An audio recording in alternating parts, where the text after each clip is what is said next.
Actualité la République démocratique du Congo est dominée par ba sanctions oyo euti koko ya sur Corneille Nangaa oyo batie na liste noire azabongo accompagné na quelques membres ya AFC ba keibongo ko gelé ba avoir naye ba péquissier à voyager et puis ba pécier embargo sur les armes tozabongo komi tuna ba conséquences na yango sur situation sécuritaire na est ya mboka na biso. Du côté ya opposition C64 bazabongo kobongisa sitting na bango mokolo ya le 22 juillet kuna na palais de la nation, mais du côté ya union sacrée bango pe ba telemi balobi ba ko marcher pour na ko soutenir mokonzi mboka et puis pour na ko dénoncer coup d'état oyo bandeko ya opposition balingi bongo ko sala insécurité na ville province de Kinshasa. Ministre ya intérieur azabongo interpellé ba sécurité pe ba service nyonso ya sécurité ba service nyonso ya renseignement et sengel penza ba telema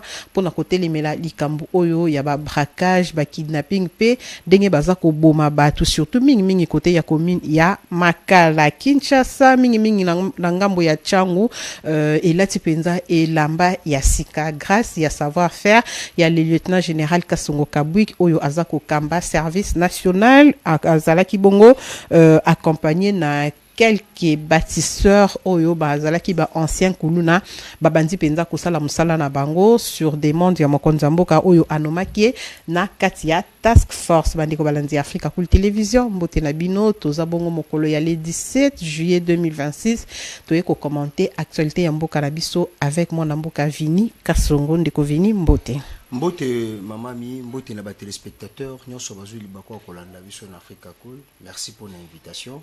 Je pense bien que nako fongola maloba na ngai ya kopesa mbote na honorable le tout puissant o na benga kamingi lady chef l'honorable Philippe Matanzi alias Pakebo de Kinshasa après avoir organisé tournoi au Betamaki bongo na commune ya Kimbanseke na quartier 17 mai a ABC susu bana ya Changu où ezali deuxième édition où ezali bongo ko banda le 22 juillet tokozala bongo na commune ya Masina na terrain ya Sademi sous le haut patronage ya son excellence Doudou Fambali Koundé Libotay o ayebi ke toza na mois de vacances asangisi ba jeune nyonso awa tourner ezali ko banda to bengi bana nyonso ya ADF o nyonso balingaka Philippe Matanzi to kutela bongo le 22 juillet na terrain ya Sademi esika to kofungola milulu na biso ya tournoi o ezala dénommé bongo race des vainqueurs ainsi que na pesimbote na les grands notables où le loi ko soutenir biso ou alors le petit peuple d'abord le notable Jean-Marie Mboma où le loi ko présenter ba mes condoléances na général Israël Kantou bon perdre-moi ciné en tout cas mon général nous sommes de cœur avec vous. Perdre une épouse et ça penza ko perdre allié il y a mon aîné nos sincères condoléances vraiment et touché biso yango moni le grand notable Jean-Marie Mboma a présenté ba mes condoléances naé et puis à lobby était à kozala de près et de loin ya kozala toujours jusqu'à ce que ba ko accompagner maman la dernière demeure naé tika te débat ya le lois la débat moro républicain auto ko panza pena sango po ba yi kongomani ba yeba ni nezali koleka pona. Non, dans un formulaire demande nanga officiellement la caméra et Africa Cool Télévision. Bana na komele non c'est la président Philippe Ayana yambe na émission tilelo. Ana tenté ou dia bois qui sine biso. D'ailleurs pour tout élément au tin de l'aie parce que azali mutu moko bataille ezala qui est vraiment difficile mais je pense bien que na nengo lobby akoyoka élément ekokoma président Philippe bazana posa na yo ako disposer tana yo ko moni ko yana plateau. Voilà, il faut communiquer quand même. Oui, akoloba parce que azali le seul. Ça bien kana combo mais oui.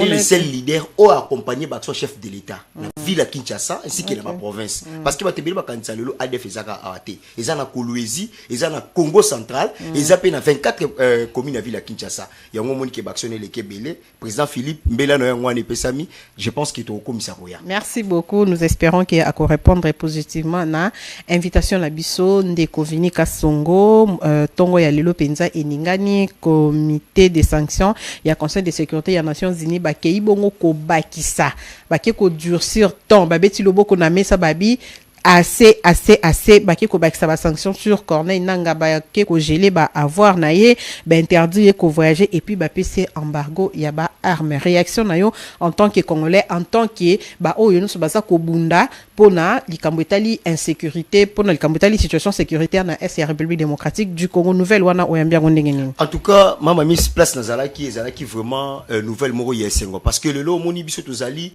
ba défenseur o tozalaki toujours au seton na biso pamba te to lingi kimia ezala restaurer na kati ya mboka na biso précisément na est omoni lelo to bandaki koloba bato ebele ba ikongomani balobi ke non to bandaki koteya la date ya le 15 parce que lelo balobaki ke États-Unis apesa ki délai na ya suka pamba te nanga a replier azonga esika ya utaki mais to landaki bango ba publiaki ba vidéo ebele ba komaki même si na point 0 ya koloba ete bango ba kozonga te mais lelo to moni ete Nations Unies o lelo ezali ko sangisa ba partenaire ebele ba beti loboko balobi te ezala nanga parce que lelo ba tebele ba comprendre ba cheka nanga te ba che 6 chefs de rebelles oh 6 chefs armés o to tanga pe na kati ba FDLR bazali ezala pe ba général monsieur ya Rwanda ba che bango na kati parce que bango ne bazali ko fournir ki mboka na biso et sibi ba agression oyo alors ba ikongomani ba comprendre ete nanga azali sanctionner ye moko te azali sanctionner y compris na ba général o bazali na FDLR na ba ko pe bazali ba commanditaire ya ADF nalu parce que lelo baza 6 batanga ki bangwangu nanga ko yusu ko déplacer te omoni le photo ebisa Corneille Nanga oyo azali ko sala oyo azali ko boma ayeba ke jour justice ezali parce que lelo o bakunda batoa basala ba massacre lelo to mona ba bosko tanganda sort na bango suka ndenge nini nanga eba ete azali kozala dipé parce que lelo oyo ye azali ko servir Kagame mais lobi nango le seul Kagame akowanga na nanga le seul Kagame akopesa nanga mu Congo yango tozoyebisa neko nanga tetites ekendaka na mutu esika te et puis soki azokanisa ye te ya kotia makolo na Kinshasa azokokosa lelo sanction yango ekweyi aza la place ya kokende te azwi embargo moi je voulais même si aller plus loin ya kosenga na bandeko na biso ya Nations Unies basanctionne pe Rwanda parce que Rwanda nde mutu azali semeur Rwanda nde mutu azali pont ya nyonso oyo ya bamassacre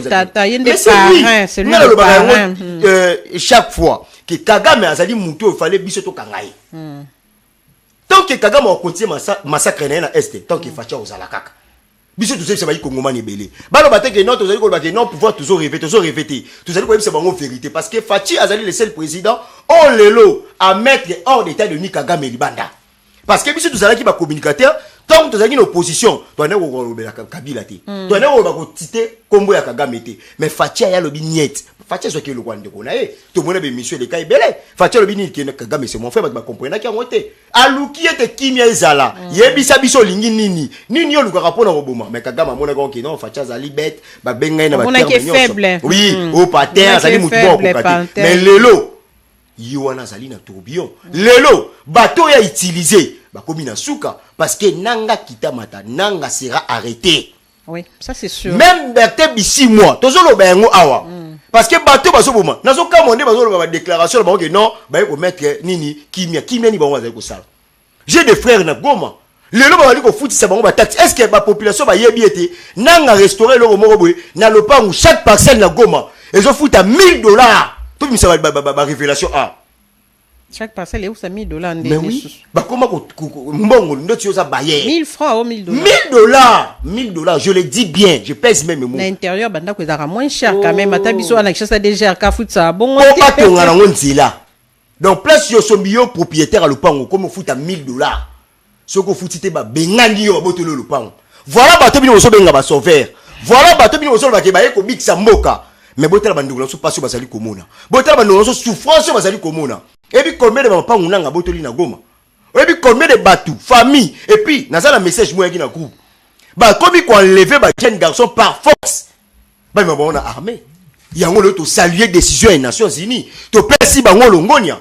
Et to le biba suka wana te. Nanga doit être arrêté et jugé. Voilà, ndeko vini de l'autre côté bandeko belé baza ko singa dialogue mingi pe batata épiscope hein balobi pona ko privilégier unité pona ko privilégier les vivre ensemble na monoko ya porte-parole ya 5 Abed Donatien Cholé baza ko privilégier ko singa mingi dialogue bato vanda autour d'une même table to solola et tout est-ce que ba sanctionne et ko ya susu ko maman mbutu te na kati ya moi démarche wana ya batata épiscope omoni lelo tolobaka nazongi na esprit ya Lumumba ndenga loba ba prêtre ya baza bato faut ba s'occuper de l'évangile et baza bato faut ba au milieu du village to boité mais ce sont les gens obligés to zoloba oui dialogue to boité to zoloba yango pe clair dialogue to boité mais quelque chose tout à Bécholi même monseigneur avec beaucoup de respect que je le dois dialogue on to dialoguer na banane parce que lelo so on sait un dialogue baye bisabiso dialogue on to pardon dialogue to sala on a banani parce que le Kabila aza muto a s'allier un ancien président oh même a promulgué un autre bengi constitution mboka ezala signé na ye yango lo na ibisa bayi kongoma na bana zonga na question tuninga nga naza pour changement conscient parce que le to ko c'est la signature jamais un chef ou comme chef des rebelles. OK.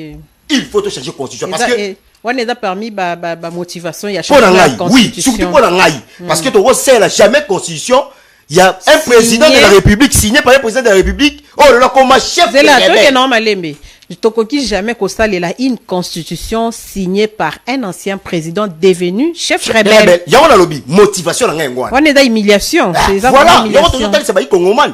Toujours la mandaté. Toujours c'est pour la mandaté, mais toujours changer constitution qui signée par un président au l'a commis rebelle. Oh zo boma ba Congoman. Il y a on a tout monsieur la Bécholi. Dialogue ça m'a bêté. To boité to ko fa no tout d'une table, to ba to réfléchir ni aussi mbaté. Mais to ko sala on a banani. Voilà. Donc bango bazo luka to vana na batu bazo boma batu bazo boto la banda kwa batu bazo violer ba maman bazo lelo ko boma ba jeune na biso lelo kene na gomo mo na jeunesse ezalité kene na Bukavu mo na torture ce qui to ko dialogue et puis batangi na biso ba komo na banani parce que lelo ba mindeko miso ba kina ba exiler bango moko ba mi se créa oza opposante oyo weleli poste ba bengani yote ba pesi yote obaluki Kisekedi c'est un pantin Kisekedi c'est un aventurier là ba luka ba interpeller pour l'application dommageable au fini président au qui me comme opposant bandeko ba fang to ko za na bango place mais ça mo côté bandeko ba Moïse Katumbi a ko dialoguer na biso nini na mboka o Katumbi a ko dialoguer na biso nini mais le vivre ensemble bazo benga na bananga ke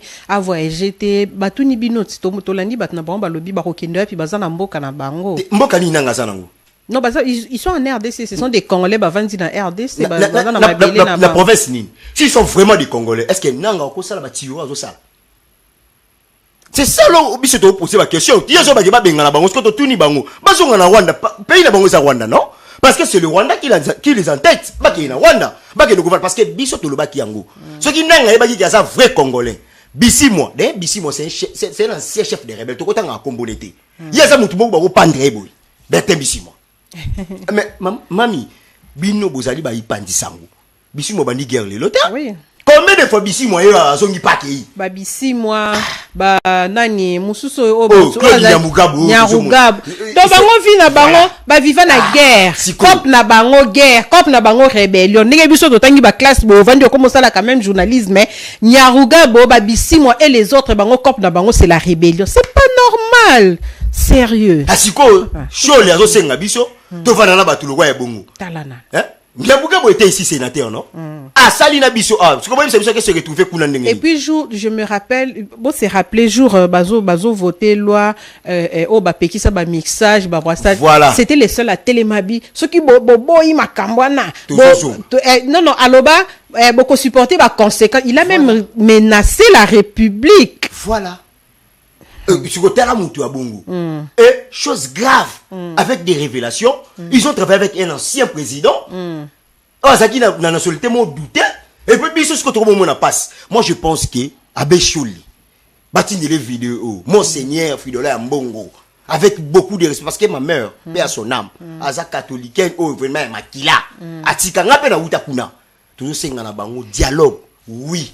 Biso bata majorité à pouvoir ton dimi mais l'autre toujours c'est na banane si tu ressens la dialogue na bananga na ba Bisimo wane ko lekate wana vraiment to sengi na ye ko lekate parce que ces gens là bazo boma ngana mona ke bango ba tellement ba condamner no ba agression ba osala ba ye ba supposer est-ce que na moni sika show la sali déclaration vraiment est-ce que la moni sika cardinal Mbongo lobi que non nous condamnons parce que bazo violer cesser les faits na ba c'est là cardinal il y a Rwanda ceux qui cardinal ceux qui monseigneur na bango alobi ba mabele ceux qui 300 mètres na ezala ya bango tata cardinal en tant que congolais comment vous avez réagi na biso ke ba osala toujours na bouche bée ceux qui bazaki ba vrai compatriotes bango lobi nini intérêt na bango 5 bazo bunda pour na peuple mais peuple ça na Goma bon monta peuple Kinshasa ta si réellement on défendre les peuples à Libanda, il y a Goma, il va condamner même acte de barbarie au Bénédicte sur Bananga. On y a bien 6 actions. Moi je pense bien que dialoguer, oui c'est bien, mais dialoguer avec des gens qui sont des vrais Congolais, qui sont des natifs et de père et des mères. Bato bazala souci à mboka, bato basi mindu kité. Parce que à l'époque, bango senko ba dijaka Kabila. Tozo que c'est ba image batala yango. Si on était présent, ba dijaka Kabila, ba boya kutu même. Mais le comme il attend le pouvoir qui s'est beaucoup pour exiger. Na bato ba bomi bato. Bato ba baby si biloka bato. Allez-y voir banda kwa bati nenge baby. Siko bato bongo. Ceux qui va vrai Congolais.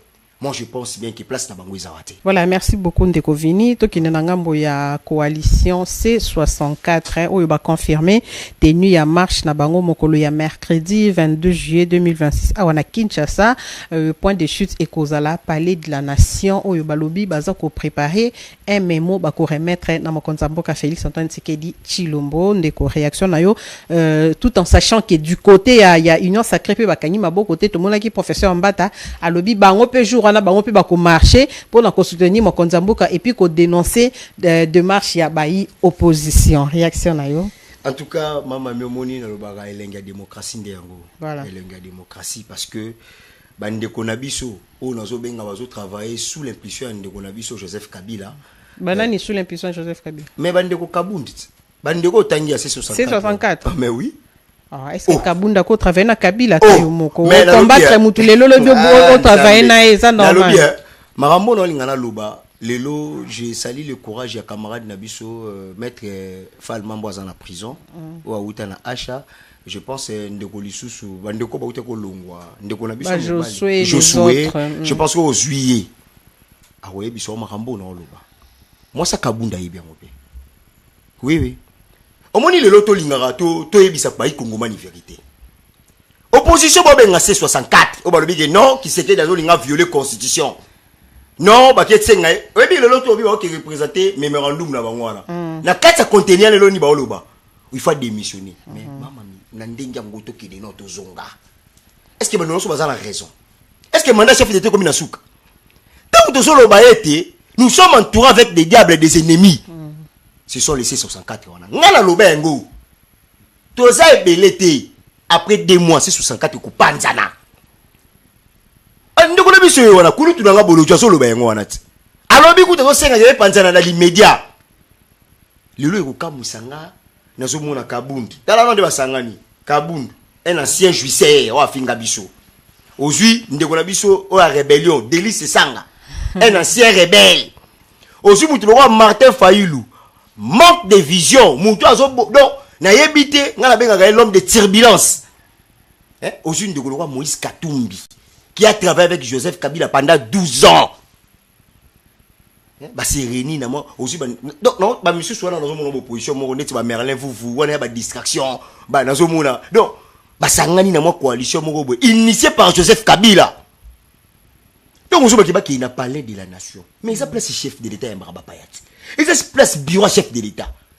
On va solo kaba salani ba ndeko na boso la nangai. Papa to bundi mingi po na mboka o et puis to suis moi na mboka solo. Fayulu ko saoté. Kabunda ko saoté vana la ndako. Donc c'est de la provocation selon vous. Mais c'est à l'œil unique quand même maman Nangami. Étant donné que le palais de la nation est bureau mon conseil mboka. Mais talananu to ben non bili. Yo no senga la ba mamé belé mama oboti biso bana. Politicien opposition ko saoté. Ce qui Martin Fayulu ba ki to tambola pour carburant so mona na télé ngala betele maboko. Tout souffrir na carburant hot. Ba initié pe marche qui était toujours la carburant ça té. Ba initié marche qui était, n'sele comment qui salité. Batambo le que insécurité la lite tamo konzamboka tele la biso. Bango bazo lukaka ba poste na bango. Et puis banani bazo ba marche pied, bandeko na biso ya mibali, ba maman na biso. Moi je pense que Kabila à côté li ba Kabundi. Kabundi doit dire que ça la Sony. Martin Fayulu, n'en parlons même pas. Qui c'est qui dit c'est son frère, hein? C'est mon président, permettez-moi dans un angle politique. Mais le lot autant boulot bagay non, tout ça li mais mon abisso tout ça qui ne lève. Mais en guise de quoi est-ce que le chef de l'État viole la constitution? Est-ce que le mandat chef de l'État Sili oh c'est a démissionné? Total nan ba yi Congo man que ça la marche. Donc intention est sous. Mais c'est ça. Yongo mo no senga na la police dans son excellence Jacques Men Chaban, oh tout ça benga l'aigle de Massis. va prendre des décisions draconiennes. D'ailleurs, quand tu n'as pas c'est Babylon va marcher parce que tout ça, oui, Ebola. Mais en guise de quoi, Martin Fayoulou, dans C64, il y a un C64. Soit disant, parce que ce sont des gens qui sont utilisés par Joseph Kabila. Oh, nous sommes la pression, les Ambongo, pas de Kabila. Et pas justifié. Mais oui, Koulou, tu l'as dit, na outu kolanda, permettez, on attend, on outu landa, le monde le long de tout fan d'Araboui. Tout ça, Koulou, tu as inspiré Arabi, politique, attends le lot, tu as ma divergence politique. Koulou, tu l'as bolo, outu le bango bien. Qui a initié l'initiative à C64, c'est l'ancienne sénatrice, Madame Goya. Goya. Il est de qui? Il est de qui? On a bras droit. Voilà. On a bras droit, il y a JKK. Et puis, Moutalibo, ceux qui corrompent, qui sont esprits faibles, c'est qui? C'est Jama Kabound. Quand on disait que Jama Kabound était au pouvoir pour saboter, pour chercher qu'il y a salir l'image du chef de l'État, aujourd'hui, c'est à l'œil nu. Kabound a trahi l'UDPS, Kabound a trahi la mémoire des Sphinx. Moi, je pense que la population qui nous suit, s'il vous plaît, les 22 boutiques à la Nanda, d'ailleurs, ils sont dans le match, il y a Pakebo, il y a Philippe, il y a Bengi Bino, de Bélé, la Sademi. Au lieu de ça, la marche, oui, mais moi, je suis au Lega. Et ben, de Roboni, bêta maki. Vraiment. Est-ce que Fayoul aussi, de en charge? Est-ce que Kaboul aussi, en charge? Est-ce que Delis, c'est ça, aussi, en charge? Mais pourquoi tu l'ingito comme il s'appelle peuple congolais, le coup, la marche pied, la bise opposition? Ndeko Vini, autant qui Jacques Chabani, autant que la police, est-ce qu'il y a makamoué qui est la police a ko maîtriser bango pour que ba garder caractère pacifique ya marche wana parce que bango ba lobi ba ko bouke l'autre côté ba ko kende la marche la bango inde ti ba ke ba déposer mais moi la bango et puis ba panzani. Pourquoi ne pas retirer bango nan peu à l'épreuve? Non, c'est habito chabango. To meka ki a ba c'est bango ki no ba ya na sosa. Ba délocaliser qui parlait du peuple non? Ba le bito qui est na terrain, bo ça la marche mais to suka ki wap. Et ces gens là bazo tambola na ben civique. To moni ba machete boné bima ki wana. Bango ne ba na provoquer la police parce que la police appelle ça qui bon orientation. Le gouverneur Daniel Bumba que je salue a initié bango dans le but que bota l'itinéraire. Mais bango ba boyi tellement Kabila c'est qui bango photo kendeka la makila etanga parce que to yebi régime à Kabila ezaki ya makila yango ba Kaboul ba komi ko utiliser ba Kaboul ba komi ko utiliser ba nani ba nonso de lycée sanga. Moi je pense qu'il l'aigle des Massis son excellence Jacques Chaban ainsi que ba Cordon Manzaka baza bato ba yebi ndenge ni ba ko mema nini wana. Mais moi je pense que ata ba tikeli bango yango maman mami na yebi so mami okomona ka ba ko tamona machette Kaboul ndi botu ko distraire population c'est 64 qu'on est ko panzana la 2 semaines. Tozo kangelo toloba. Ce qui coûte bolo tu as yemo quoi lobby vérité que lobby que kuneza ba mafia. Et bon siko biso bato toza libanda. Mais ndenge pe union sacrée ba lobby bango pe ba ko marcher. Ozomona yida ndenge ni. Non, omoni moi je voulais d'abord interpeller aussi na président parce que biso dans la carte politique. Toki ko céder na ba manipulation na ba bilo moko boy. J'ai d'ailleurs coûte lenga na ba kisela yo.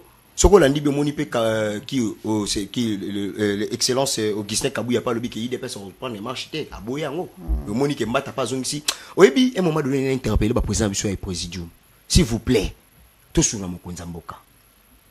Tout sur la Mokonzamboka. Moi, je pense que les deux activités, il faut ça les mater. Moi, je demande au Jacques May à Nilango. Parce que le lot, ceux qui opposition à Bimi. Pouvoir abîmer.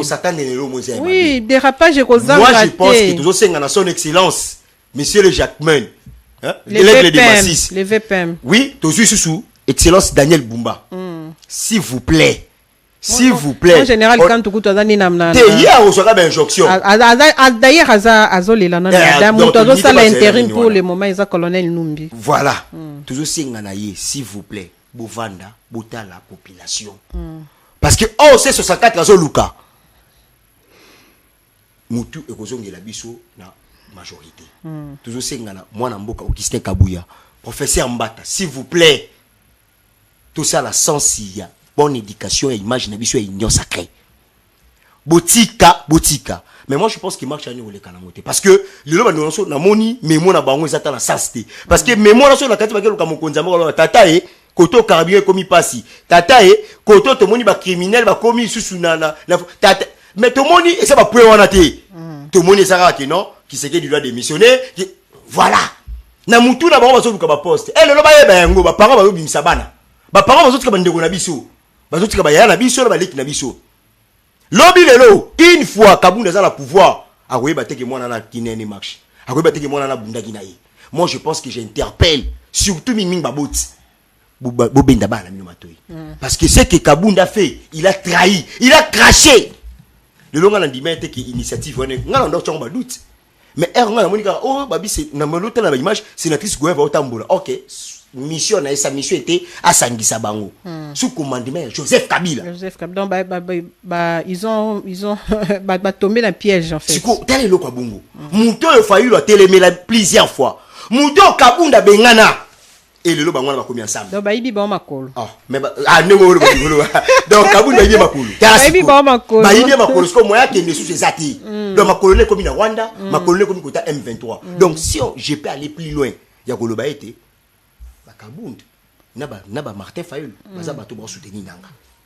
Voilà, ndeko vini to mekantu petit peu kocha moi commentaire par rapport il y a pas propos il y a Lambert Mende oyo alobi ke pendant qu'il y a bando travailler na Joseph Kabila banda qui ko manipuler et puis aujourd'hui on voit que les chefs de l'État a vraiment entouré na ba kabiliste cette façon là de faire. Est-ce que tout le baké Fachi y a pas quoi regretter quand ndenge Kabila lobaki je n'ai pas eu 15 bonnes personnes pour que ba changer nga ou comment parce que ba propos Mende wana tout connaissant rigueur au Mendazaki nango lelo abimsa ba propos bongo on se demande quel genre de politiciens nous avons. Bon, réaction là yo tant qu'analyste parce que monsieur Rabi qui l'a na mingi ba to ba lo vini ka songolé il est de l'union sacrée. Oui, j'assume je suis de l'union sacrée mais tant qu'analyste politique parce que ici il s'agit que de moi. Ça n'engage ni mon parti politique ba tout mon côté. Omoni lelo ngana yebisaka mokonza mboka. To senga rapé koma papa yo kabiso. Toza jeunesse tozo mata. Toza jeunesse yo to bundi na ye. O to senga ki changement, yango pe changement na eye. Jeunesse le lozo sepela, ne to moni général Kasongo Kabila comme civil à Kinshasa kitoko. Jeunesse zo sepela, ne liberté d'expression koti. Et non na ba papa tozo mona. Oyebi le loto na landi discours pour ya mwana mboka la même ndesika na zakino ki pasi. Na yo ki pasi. En tout cas s'il vous plaît. Bati ko dipe population. Mais n'a fait combien des années avec Kabila? Moussous kuna va dire que non, je suis conscient que babetanga pe mbata pa Paul Kagame. Na yebite comme on est dans yebi sur na plateau. Abi ki banda ko pe sa rapport na Rwanda. Mais quand nous biso donner ko bunda to ba qui est derrière cette agression? Ba mende ba yebaka. Voilà wa plus biso to zo mitale biso moko ba buzo ba na biso. Ponanga ba propos na vraiment et ça linga passi. Mais dans le bi que pendant 12 ans, Kabila l'a dit pendant 12 ans. Et pendant 12 ans, la main dans le c'est qu'il y a eu une guerre avec STT. Vraiment. Ah non, tout comme mieux. Moi, je pense que la stratégie du président de la République, il y a comme ça, Ataba est 100. Ataba ça, la l'union sacrée. Nous allons les exorciser. Tout le bac à un mot. Vous allez purifier, comme on va tisséquediste. Mais n'était tisséquediste à l'époque. Sur le mec qui a cassé la gamme, il a fait 12 ans. Quand on nous tuait ici, même, disait quoi? Ce sont des civiques, c'est quoi? Les hommes dans le bic et paye, on a bandot, si des autres couffis, baboumi, bis, autres, nous poussons, toi, qui est civique. Mais d'ailleurs, il y a un côté. Vraiment. Ah, mais, article bloc à bon, on a la place, ça y est. La ligne, c'est terre. Mais c'est ça. Et ça honte. Parce que, aux Arabes, sur le pouvoir. Tu as l'union sacrée.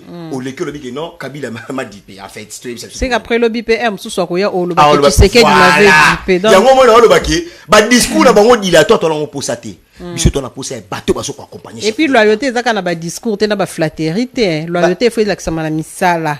Et bon moment de yo biso biso mende ninga zana na 18 ans sala ina Kabila iba secret bela Kabila te. C'est ça. Ayebi ba secret bela ya STT. Ah mais pourquoi? Oh monsieur bi ki na mema rapport ba betanga mbata.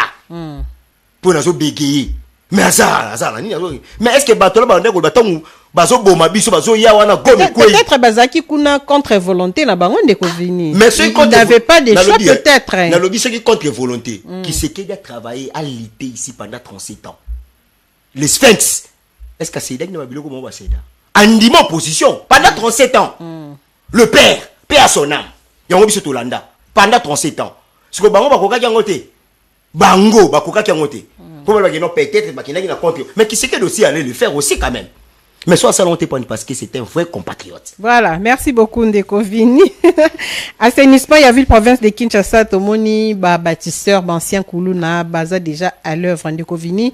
depuis lobby na moni pe presse ya gouverneur Daniel Bumba ba misusu kutu ba lobby ouais Daniel Bumba sali musala makasi mais communication des acquis bien te général kasonga kitika mba mona terrain tala ba communicateur na ye tala presse ndenge et s'approprier idée na ye na on dirait to vivre dans une polémique hein. Cool. Nous avons les général Kasongo Kabwik, nous avons le gouverneur, nous avons les DG AI fils Mukoko Azana Raskin tozana batu ya colonel Mimi batu ya BSP je crois. Oui, je salue d'abord le colonel Mimi en fait. Bango nyonso bazaka na kati ya assainissement. O mona te ke mo mbutu kozala. Non. Ou bien to tika ba onka ba pota na me biso skoto to récolter comment to bénéficier na ba pota na kuna oya like de quoi il est capable biso to bénéficier na propriétaire ville à Kinshasa de Africa cool te veti beaucoup la seule chaîne qui est suivie hein, bo s'abonner. Voilà. Chaîne auto uti nango musika. Lelo ememi yango na osenga pe na bateau mingi. Bo ça l'accréditation. Africa cool les arabes anda kalati. To ki pa bango soute. Africa cool bino bolo bao. Bobi combien de combats oya mené. C'est ba on ba leki ba nommé bango. Ba journaliste noir. To bi sape bango. Boutique ya sala musala na. Bato bazo pekisa ye. Lelo to moni yango na procès amuta mais on continue kaka. Aza les seules chaînes au biso to la banda na ba réseaux sociaux Hollande Africa kuto senga na mokonza mboka papa. Yeba chaîne esike uti. Voilà. Nalila kota na nini parce que de la sujet parce que lelo yo na okita ngotangi bon je salue aussi la commandante na cheka bongo mama Mimi mama Mimi na pesi mbo te colonel Mimi donc to pesi mbo te siko zali na musalo zali ko sala et puis na mona ki bango ba uté ko sala descente moko o ba valoriser quand même les albinos o ba zui na cercle la bango na Bumba le gouverneur Bumba ba tie to moni pe l'un de leur rapprochement bazupe race moko les albinos batie bangwana en tout cas c'est une chose à féliciter colonel Mimi na pesi mbo te siko za na musala malam omoni lelo photo ba vérité d'être ba fati pio fati béton fati soin lungonya na chef de l'état na likanisho azwaki ya ko nommer na tête assainissement parce que ba comme le boto comme na des gouverneurs et comme tendance belende bino bino ba pandisa ngone mbozali wana te biso to saka constat omoni lelo to lobaka engu ngape na lobaka ni mission mon Africa kula lobaka so to koti 2026 on dirait na yebaka lobaka ni gouverneur Daniel Bumba Bongisa pour ce côté 2026 makambo aussi mbate yango son excellence et ba bomi gouverneur bane de 1 directeur à cabinet na bando tanga oui de 2 chargé à communication na yi de 3 Raskin otangi wana oh là c'est la vérité Raskin otangi bob so toza pour to e ba vérité batu ba bombi gouverneur Bumba na bi image yo kuma monsieur le gouv biso to lingara yo oza mwana fils maison d'autre mwana palais batu ba bombi baza misatu gouverneur eza directeur à cabinet ya mi balé chargé à communication na ya misatu Raskin et pourquoi la tangi bon pourquoi nande ni expliquer nan expliciter nan to ye oui le lo ba tebeli ba singa audience donc ba nommer mutu il faut aluka pe azo expertise mais bande voilà et puis le zo même sur ba cabinet zani ba tio directeur à cabinet muninka ya remplir audience kokuta na gouverneur ko senga mbongo te peut-être la même li kanissimo ko boy ate ko sala 100% mais gouverneur ko noter ngo bi place au plan ba yelenga na ko sala ngo soko kela cabinet gouf biso combien de fois to leka nous allons voir, on va vous recevoir et que ndaso benga yomo lobi ba bloquer a bloquer yo. Na deuxièmement, chargé à communication. Ba nommé chargé à communication et puis osa wana pour la ville à Kinshasa. Ba communicateur ba ekuluka. Ba wana mutu na weza la kaka mbongo. Nous venons là-bas pour chercher aussi des informations. Oui. Pote ba nini gouva sali nini na cheni ni mini la place nini olo ya sali ya malamu. Chargé à communication comment ça je me demande même pas presse ni a travaillé en je sais pas yo ko dobi ke kaso ngakiti mais tala ba presse yi mais ce qu'il y a gouverneur Oazaki nommé par le chef de l'État et puis batunyo so ba relayer information en général Kasongo est-ce que général Kasongo pesi bango kambo et l'autre côté et mon pe ko ba ko solo na batu daka très important voilà il y a autre chose que monsieur fait comme là parce que le lot chargé à communication so ba ko tuni bon qui est pas conseiller à la communication bon voilà bon non on va voir bon on va dossier bon je vous reçois bon ça va je vais parler avec le gouvernement banda je vais parler on est kangama et ça dit des antilles je vais parler troisièmement Raskin Nzambe oh tu as démissionné déjà là bon ingénieur IG a démissionné pour ani Kafala les kababenga ba convoquer qui ensemble. Oh, c'était pas une dame? Non. Non. Raskin. Raskin de qui m'a envoyé DG IG, ingénieur IG. OK. Je lui connais, je lui salue d'ailleurs. Parce qu'il y a Makambouya l'État. C'est que l'État. Babenga qui va convoquer dans l'Assemblée provinciale. Est-ce que le fils Mouko Robert? Mais quand tu vas convoquer après, lobby n'a pas lettre de démission démissionner. Fuite, on est à des on est dans fuite. Si on a lobby, on a bomi, on a tangelo. Le long la mon fils Mouko bon. Je lui salue à passer plutôt, mais dans un monde la vie a tâtonné trop. Non, c'est qu'on a chef. Et tout ce qu'elle est longtemps. Non, c'est qu'on a gouverneur fois longue. Et tout ce qu'elle est longtemps. Non, maman. Va remplacer dans l'immédiat. Non. Mais la monagi ba week-end comme ko kitana ba wileri ba nini bazo kombo la quand même. Ba lobby d'ailleurs que je ne bango selon ba tunaye ba lobby général ka songo kutu a une initiative na ba parce que ba on ba ba initiative ni ba la ba comme ko kombo la pa tenir ba senga ki même place moni ça va point na la na commune makala. Ba lobby soko moni place mo foule ezali kanga photo tindela ba ba ko ya ko longola yango. On a tindi combien de foule? Quand on a tindi combien? Mais au moni to tika ko fingisa mokonza mboka elo na lobe yo na bikela ina kota na dite to tika ko fingisa mokonza mboka nous tous nous sommes à l'union sacrée na zo senga na gouverneur monsieur le gouv s'il vous plaît to remplacer soko o tika la DGA azonga na DGA ba cha DG mususu voilà place wana zo mériter fils moko côté na nenga mabete na fingite mais na lobby to za la pe ba réaliste ah eza makambute que non qui fanatisme non place y on est Raskin ezo simba na fils mkokote azo tatoni donc général quand son opinion ça va dans les bons mais na biso lobi na tamboli na changu na juma mu pepe je les salue d'ailleurs coup du chapeau na beteli maboko tozo senga pe na Afrika kula akitaka pe na nzela ko pe interview on a vu les chaînes la plus suivie et biso nde il fait la soute na sunimi tokoki te kolembate même le chef de l'état olanda bino kolembate kita wane da ba carburant ba transport nyoso na kana ba frais oui bien bisayo lobi na tamboli na changu ko bana biso tota la banque na TV na bani de bonhomme si na Pascal to yebaki ezaki invivable mais Pascal to ko isi tongo mona do wenzana nyoso ba ngo libango en tout cas longonya na bino to senga na tata mokonza mboka oleba ke ndeko chambo na Raskin oleba ke ndeko chao basala nini ba créer caisse moko oza uniquement virement ya mbongo ba les baptiser to linko yo kate ke retard ezala na biso dégâts musala bazo sala lobi na tamboli na 18 mais plastique ezate ko bana bana quartier to boy ba ya osuka nde ba médecin ba kenda ki kuna na même ate Raskin pe bazala ba nyongoti lelo on a biso que so lelo na biso que okoyoka même ate Raskin moni Raskin bazwaki moi je demande au gouverneur tant on nomme Batou il y a assainissement Raskin na tête est-ce que bazaki la maîtrise ya ba ONG bazaki la maîtrise ya ba structure et comment que au moins na député moi créé structure kingani boy ba kutisa mba moko na yango na lobby ete longonya na les baptiseurs parce que lelo oyo ata plastique et puis là comment on le roi Lubumbashi to kolezi et puis le tata mon oh fifi masuka combien na mona ta plastique te na mona ta chasser biscuit ata o ba chasser zati et puis on est 18h 19h moi je pense que le général coup de chapeau na yo biso to na sima na yo tozo kumisa ote pona kijalelo non mais na musalo sali na peuple yo lesi ya masangu na ba élève yo tangisi na ba bon o accompagner visa chef de l'état parce que le lot to ba ki to suba indéléquent to transformer ba ba komi utile na société o Kabila ko o sala te na manana pendant 18 ans Fatia sala ngo kaka na espace ya 7 ans coup de chapeau na au général au moninga na ba gouverner biso to so lo ba ba to en état de siège te. Oui, Batebele, bah, on même que gouverneur, il y a vu le professeur de Kinshasa dans la M militaire, parce que biso moropé mentalité pe. Depuis na senga la défense, bâti la biso militaire. Ah. Le ministère à défense. Ah.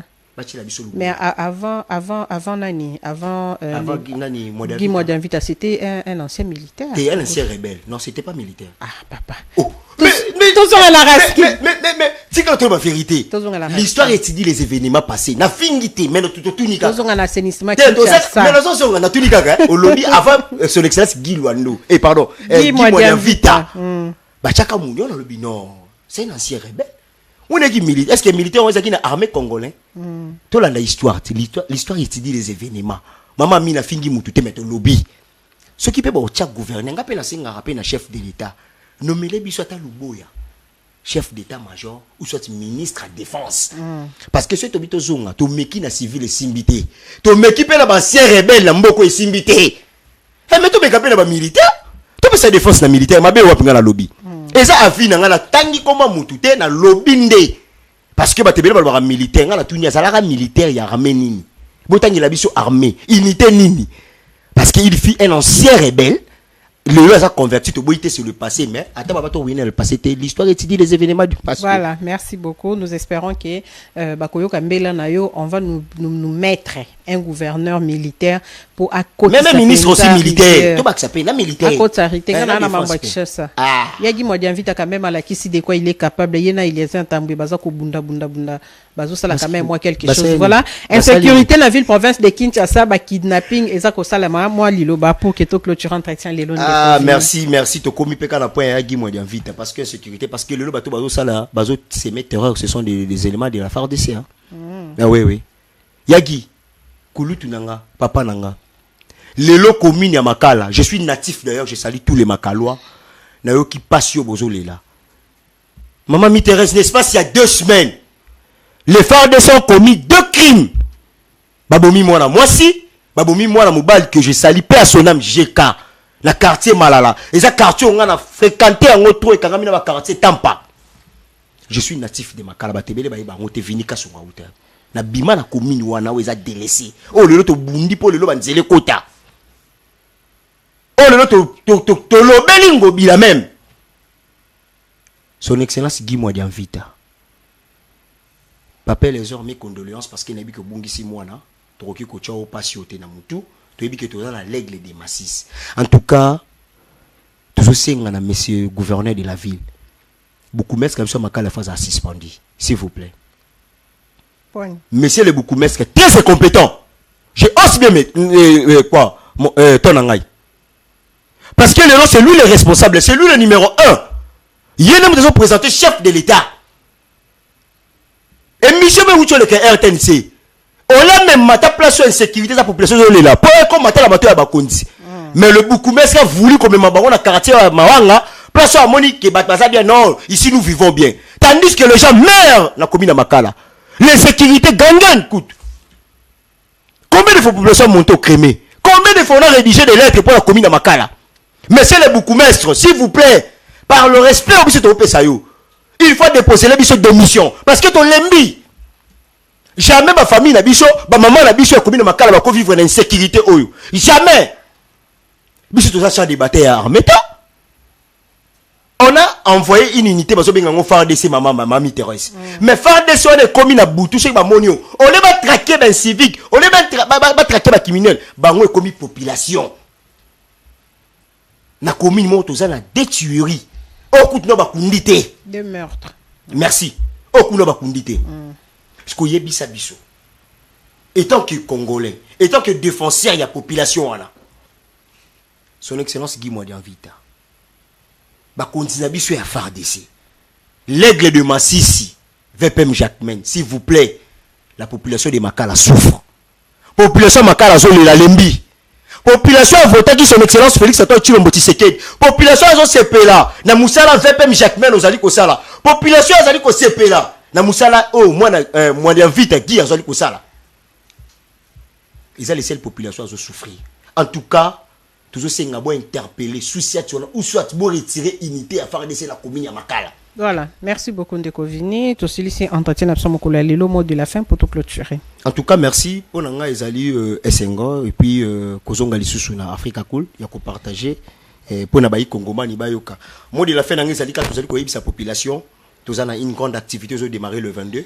Oh, moi, Namboka Philippe Matanz, alias Pakebo de Kinshasa Bengsibino, Boya, parce que championnat, après qu'on a organisé première édition, oh, Beta Magibo, on a Kimbatse, qui est na terrain le 17 mai à Saint-Paul, le lot, oh, Tozali Susuna, Toye na Masina, et Yoana Zali Kobet, na terrain à Sademi, deuxième édition, un tournoi football vacances, Boya Wana et Belé, vraiment Philippe Bengsibino, Bana Masina, Bana Njili, Bana Kimbatse, Bana Ntele, Bana Maluku, Bana Komina Ngaba, tous les 24 communes, ADF Ezali, Tobenga mi bon activité, Zali ko démarrer, le 22 juillet, Boya, Philippe Bengibino, et puis Bana ADF tout, to Pesibino Mbotesika Bozali, to continuer toujours, ko savourer écho. Matérialiser, co-évangéliser, vision d'habitude ADF, ils allaient couper ça, bon, on a moi, Namboka, le coordonnateur, le tout puissant, alias Philippe Matanzi Pakebo de Kinshasa. Voilà. Voilà, mot de la fin. Merci beaucoup. Merci beaucoup, Ndeko Vini. Merci, Nabino, OEP Bolanda, Kibso Mokolo. Il y a les lots, Tokutani prochainement pour un nouveau numéro. Tokozang Sate, Kozung et Labino pour l'analyser, actualité, Moussous. Au revoir. Merci. Bino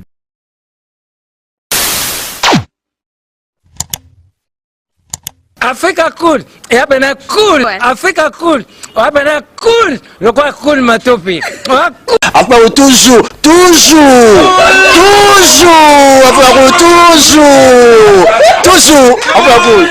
C'est bon. Et ça chaîne est bien. Et puis vous êtes très rapide. Et ça très rapide. Et ça chaîne mon co. Bako ça a bien confiance. En tout cas, nazo senga na bato oyo nanu ba souscrire te bazwa. Donc, eza vraiment net o balo bakaki buka lelo, lamba lelo, lia lelo. Vous voulez le Congo pour que le Congo devienne cool, pour suivre les cool analyses, alors revenez et abonnez-vous massivement. Bobozana Moana, massivement. Alors beaucoup de gens ils pensent que l'Afrique cool donne l'information en temps réel. Mais je ne crois pas cela. C'est-à-dire l'Afrique cool donne l'information en temps réel et en temps chirurgical. Si tu ne suis pas, tu as la crise cardiaque. Qu'est-ce que tu penses de l'Afrique cool? C'est pépélé. Africa Cool, c'est la destination de prédilection pour une communication optimale. Longo Dianabino Mama. Africa Cool Télévision est une chaîne qui est en train de réunir toutes les tendances. Donc les chrétiens s'y retrouvent, les païens s'y retrouvent, les politiciens s'y retrouvent, les femmes ménagères s'y retrouvent. Donc Eza Eloro na biso to sepela ranango, yango chaque fois son aye na Kinshasa, il faut namona Africa Cool. Et au monde de la chaîne Oza impartial. Et le rôle de Babino, vous méritez le soutien de la population ainsi que des institutions complètes. Bisognoso, tous s'abonner à Afrique Cool. Afrique Cool, Afrique Cool, merci beaucoup, l'idée. Non, je remercie en tout cas Africa Cool leur support et on leur souhaite bonne chance pour la suite. On leur souhaite le plein succès. I'm coming from Johannesburg. I'm one of the subscribers of Africa Cool. This is a great channel. You watch news that are very fast. I would like to ask everybody to subscribe and then stay tuned. Thank you very much. Placer un petit mot par rapport à la récompense Oyo. Je félicite très sincèrement Africa Cool. Voilà. Je n'avais pas opéré le mauvais choix. Voilà. J'avais recommandé, je me rappelle que je disais que c'était une destination de prédilection pour une communication optimale d'excellence. Nazanga Mogote Tala, YouTube Yemoko à reconnaître que Naponaki Mabete. Au moins, il y a un choix to salaka, ba réflexion to salaka. Tu as abonné à Africa Cool. Comme ça, tu partages. Bravo Africa Cool. Merci beaucoup. Bravo Bino. Tu dois s'abonner parce que trophée Ezali à Bino, Ezali partagé. Moi, je me sens aussi copropriétaire. Il y a un prix Oyo. Bravo Africa Cool. Merci beaucoup.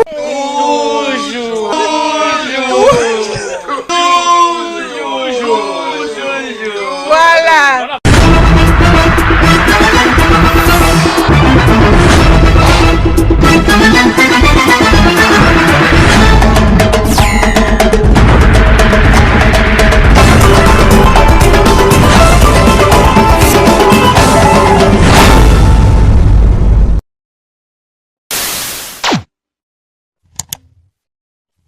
Africa cool. Et abena cool. Africa cool. Abena cool. Le quoi cool ma topi. Après toujours. Après toujours. C'est bon. Et ça chaîne est bien. Et puis vous êtes très rapide. Et ça très rapide. Et ça chaîne mon co. Bako ça a bien confiance. En tout cas, nazo senga na bato oyo nanu ba souscrire te bazwa. Donc, eza vraiment net o balo bakaki buka lelo, lamba lelo, lia lelo. Vous voulez le Congo pour que le Congo devienne cool, pour suivre les cool analyses, alors revenez et abonnez-vous massivement. Bobozana Moana, massivement. Alors beaucoup de gens ils pensent que l'Afrique cool donne l'information en temps réel. Mais je ne crois pas cela. C'est-à-dire l'Afrique cool donne l'information en temps réel et en temps chirurgical. Si tu ne suis pas, tu as la crise cardiaque. Qu'est-ce que tu penses de l'Afrique cool? C'est pépélé. Africa Cool, c'est la destination de prédilection pour une communication optimale. longo dianabino mama. Africa Cool Télévision est une chaîne qui est en train de réunir toutes les tendances.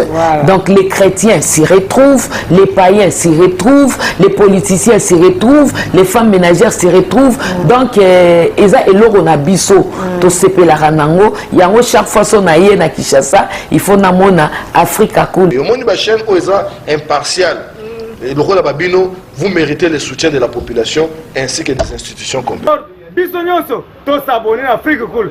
Afrique Cool oyo. Zengo. Afrique Cool, merci beaucoup. L'idée.